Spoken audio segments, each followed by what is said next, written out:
This makes me so happy to see. Take a look at this. From head to tail, this is a perfect shed skin from one of my snakes. This is actually from Johnny, my red-tailed green rat snake, and it is a perfect all-in-one piece shed from head to tail. There's no better feeling like this for sure. And in today's video, we're going to be discussing why snakes shed their skin, also to how to make sure your snake can have great all-in-one piece perfect sheds just like this. We're going to be going over tips and tricks that hopefully will help you guys with your snakes. A lot of cool fun information that you don't want to miss, so stick around.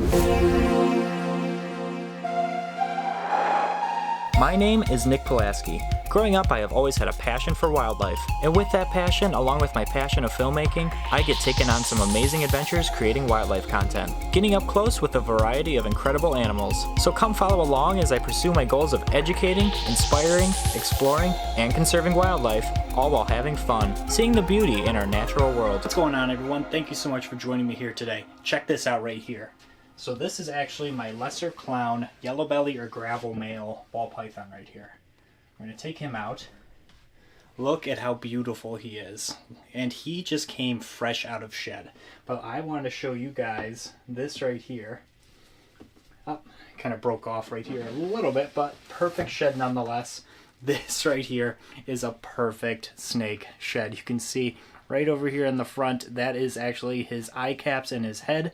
So it starts at the top of the head and works all the way down the body and kind of inverts like a sock. And today we're going to be talking about the shedding process for snakes, along with how to successfully have your snake have a all-in-one piece perfect shed, and the things you can do to combat problem sheds like flaky sheds or stuck sheds, all those different issues that can pop up and arise for snakes. We're going to be talking about those here today. And I'm going to be helping you guys with tips that are going to help you with giving your snake all the tools it needs to go through a shed cycle successfully and have the best it can, a perfect shed. That's the goal at the end of the day, and it's such a rewarding thing for sure when you see these types of things, and it's just a great sign of a healthy, happy snake. So the first thing I wanted to go over is why exactly in the first place do snakes shed their skin? And the reason is pretty simple. They do this commonly, especially when they are younger.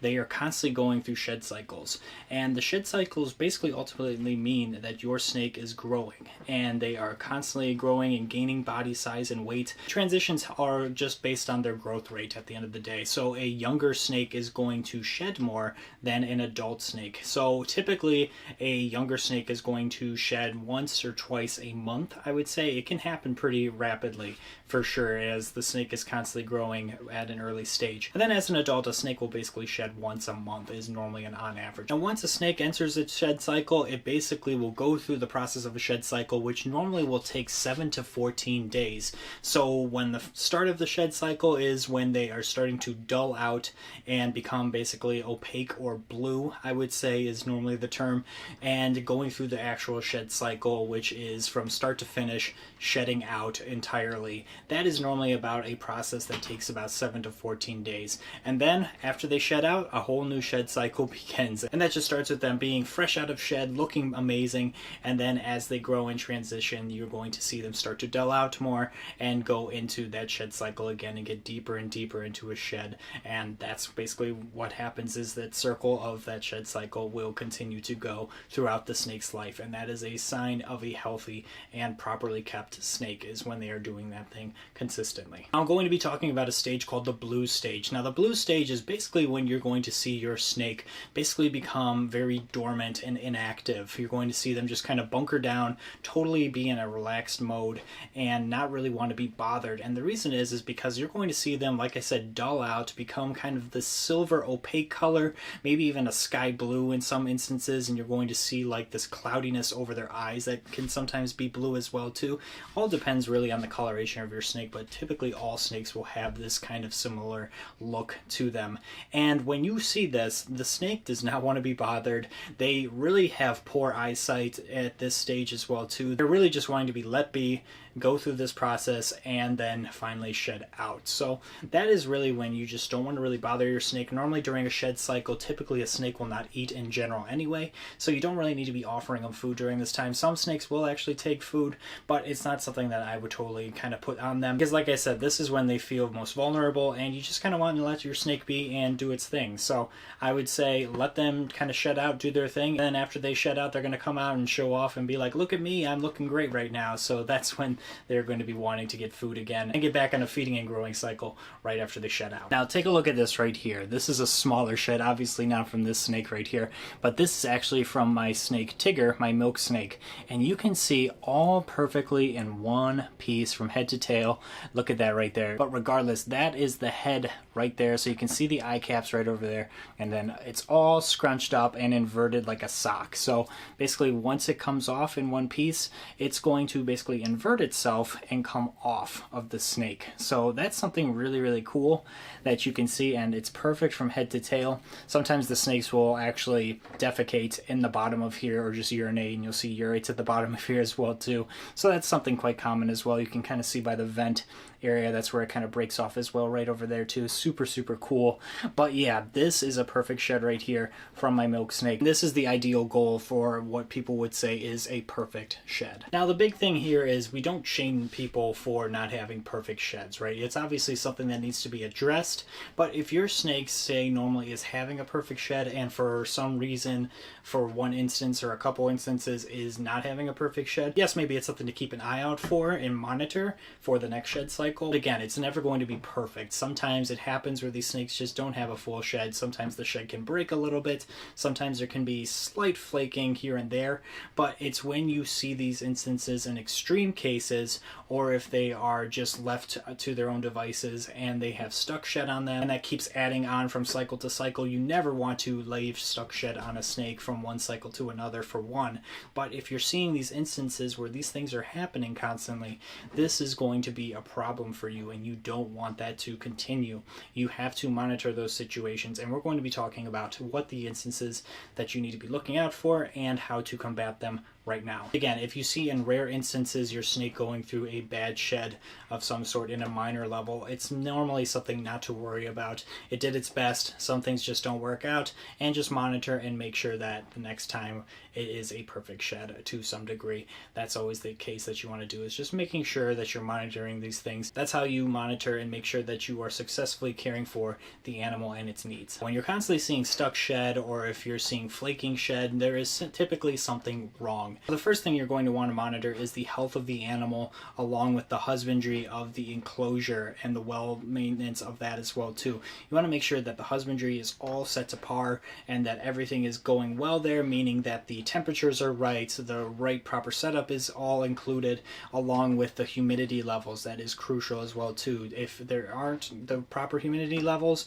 and even the heat and temperature levels, this is going to be a problem for you, where you're going to have not the best sheds, and it's not going to be easy for the snake to shed off its skin, and that can be a problem for them. So what I would do is always double check and make sure you're following up-to-date information for the species that you're keeping, to make sure that you are following all the care regimes that are needed for this species. Information is always constantly changing and evolving for the better for these animals, so we want to make sure that we're doing everything absolutely correct for these animals to make sure that we are giving them all the care requirements that they would need, which includes a big vital factor for them, which is their shed cycle. Reviewing the enclosure setup, reviewing the temperature and the humidity is all great things. Another great thing to also do for your animal is also make sure you're checking out the decor you are providing your animal. You want to make sure that they have things that they are able to rub against, to make sure that they can also help them ease off the shed as well too. Whether it may be a log or a rock within the setup, those are great things that are nice, decently rough surfaces that the animal is able to rub against and get the shed off if need be.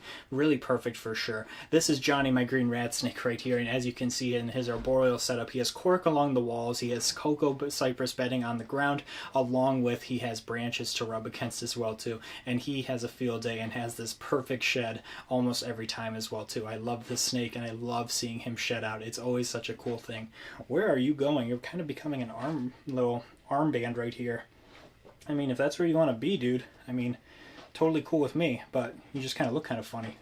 Now the other thing you could essentially do is you can also provide them a humid hide. I highly recommend this. It's super simple to make. Your enclosure is going to be thermoregulated, so you're going to have a warm side and a cool side. I typically put the humid hide on the cool side so it doesn't dry out as quickly. On the warm side it would really dry out really quickly with all that heat. So I would normally keep this on the cool side. For this hide, I just have a hide on one side of the enclosure on the cool side, and then I would just implement inside that hide some sphagnum moss or maybe even some damp paper towel all kind of balled up, and that is something that is going to be something that the animal can go inside and feel really secure and kind of ball up and kind of be secluded in there, and it can get nice and humid for there as well too, and it will know when it should be in there, when it shouldn't be in there, and it can help it with the shed cycle as well.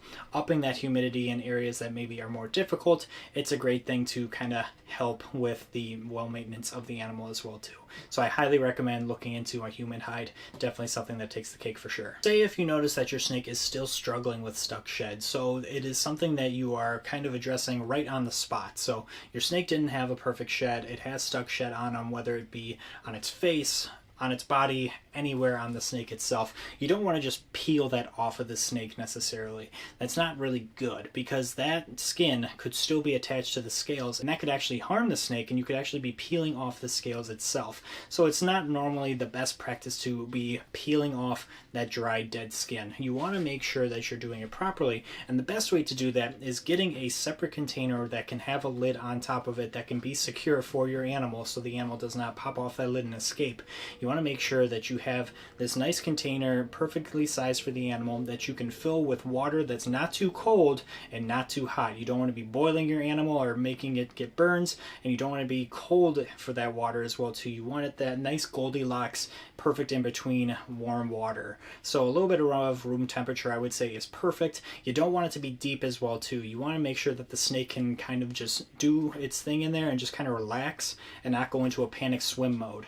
It's going to be just basically a very shallow bath for this animal just to kind of sit in and soak. So for the soaking, you want to normally have the animal soak for about 20 to 30 minutes. With that lid on there, it's going to kind of boost that humidity up there as well too with that mist, and that's going to give you a lot of steam. It's going to really help that animal soak off that shed, and maybe through its movements it's going to rub that shed off itself. Maybe it'll need some assistance from you, and that's where you come in afterwards, after it soaks for about 20 to 30 minutes I would say on average. And all you do is something very simple. If the shed was right here, you just massage the skin very gently and slowly, and you're just kind of just doing a rubbing motion on the animal and making sure that you can get that shed right off the animal and just kind of get it off in pieces. It's not going to be something that's going to come off all in one piece, and that's okay.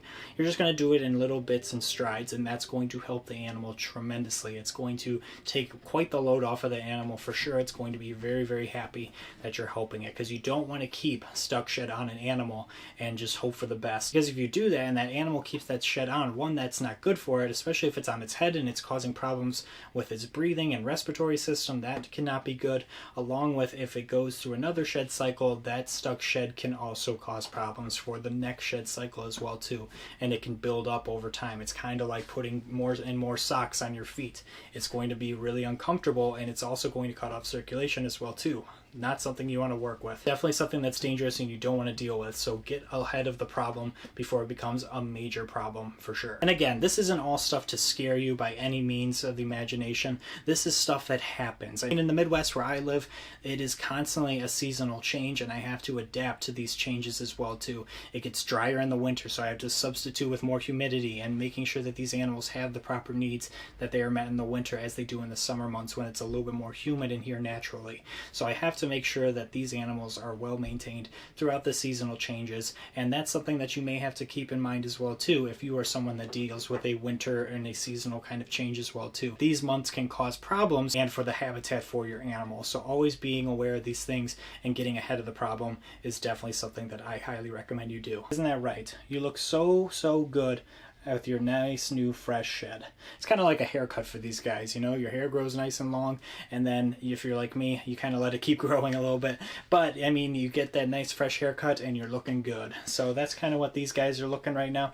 They're looking good, fresh out of shed. As always guys, I appreciate you guys coming along on this video. It truly means the world to me. It's a really important topic for sure, and I really wanted to make sure that the information was out there to help people out with the problems. I know especially during the winter months that I'm personally experiencing right now, a lot lot of people reach out asking for tips and tricks for successful sheds for their animals, so I figured this video would be best to put out to help you guys with those problems.